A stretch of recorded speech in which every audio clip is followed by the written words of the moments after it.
kamera. Blogger'ım ben. Dünyayı eğlenemem. Bunları da blog yapıyorum. Video yapıyorum.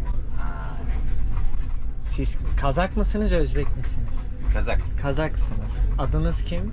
Tolagay. Tolagay. Memnun oldum. Benim de Berkan. Berkan. Berkan? Berkan. Berkan. İstanbulluyum.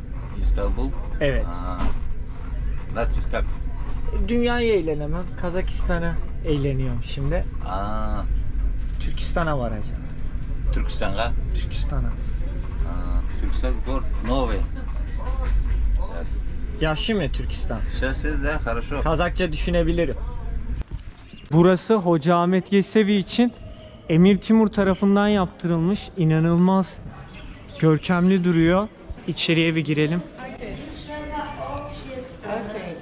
Selamun aleyküm. Bilet. Bir bilet almamız gerekiyormuş. 2 dakika hemen bir bilet alayım.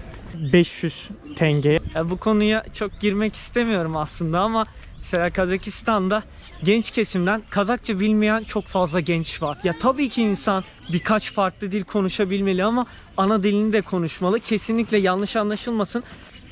Kazakça bilmiyor. Yani ana dilini konuşamıyor. Sadece Rusça biliyor. Bırak hazır dükinge bağırıp kildik. Hazır. Sen gördüm. So bırak bazarda ya yek Kazak kızları birbirine Kazakça söyledi. Bırak mağan Orşa söyledi. Bırak ben Orşa bilmeyeyim.